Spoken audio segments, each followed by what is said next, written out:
Isang pansiteria sa bayan ng San Nicolas, Pangasinan ang dinudumog at dinadayo ng taong bayan kahit pa ito ay nasa malayong lugar. Yan ang balitang tinutukan ni Kawawang Kuboy ng Probinoy TV.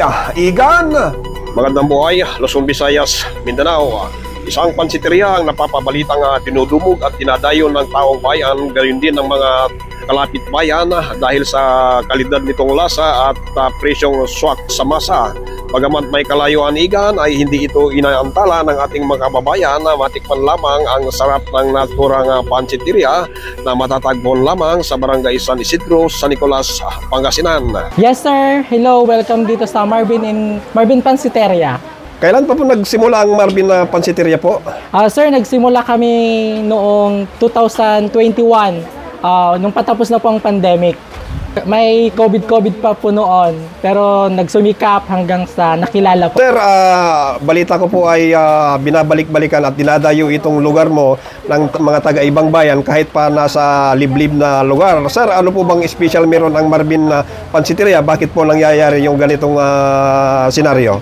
Sa amin kasi sir, kaya binabalik-balikan po nila kami sa dami po ng serving at saka katulad po nitong batil patong natin is good for 2 person na po siya. Ito po yung tinatawag naming batil patong putok. Pero meron din po tayong single order sir na 100 pesos. At saka yung best seller talaga namin sir, yung overload batil patong po na 110 pesos sir. Swak lang po sir sa presyo sa pangmasa po, kaya binabalik-balikan po nila kami. So, presyong pangmasa lahat po ng pagkain po rito sa Marvin's Pansiteria, sir? Yes sir, pangmasa po lahat. Kaya kahit man kunti yung budget mo, punta ka lang dito, mabubusog at mabubusog ka po. Sir, paano naman po kung halimbawa vlogger ang kakain po sa Marvin Pansiteria? Magkano naman po ang servings po ninyo? Ay, sa amin sir, walang vlogger.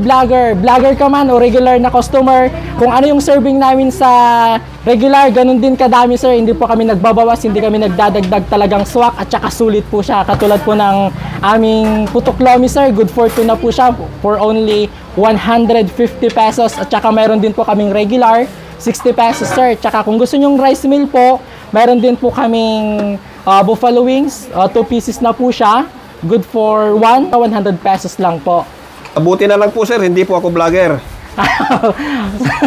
Sir, hindi ka vlogger pero dami sir, di mo naubos sir. Meron pa po tayong seafood gisado sir for only 120. Mayroon na pong tahong, tsaka pusit, tsaka hipon po siya, tsaka yung pansit po niya talagang quality, madami pong serving sir. Ayan mga idol, malalaman natin ngayon kung bakit nga ba dinadayo ang Marvin's Pansiteria kahit pa nasa liblib na pork. Mayroon po tayo ritong seafood gisado. Mayroon din po tayong putok, batil patong. Ayan. At ang aking pinakapaborito, ang putok lomi. Ito po yung buffalo wings. Lumpiang Shanghai. So ayan mga idol, kain na po tayo. Ayun, sarap nito. Ito yung pinakapaborito ko eh.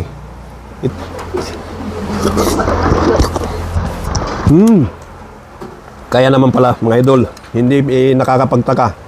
Nababalik-balikan ng mga taga-ibang bayan itong pansiteria ni Sir Marvin. Naging San George.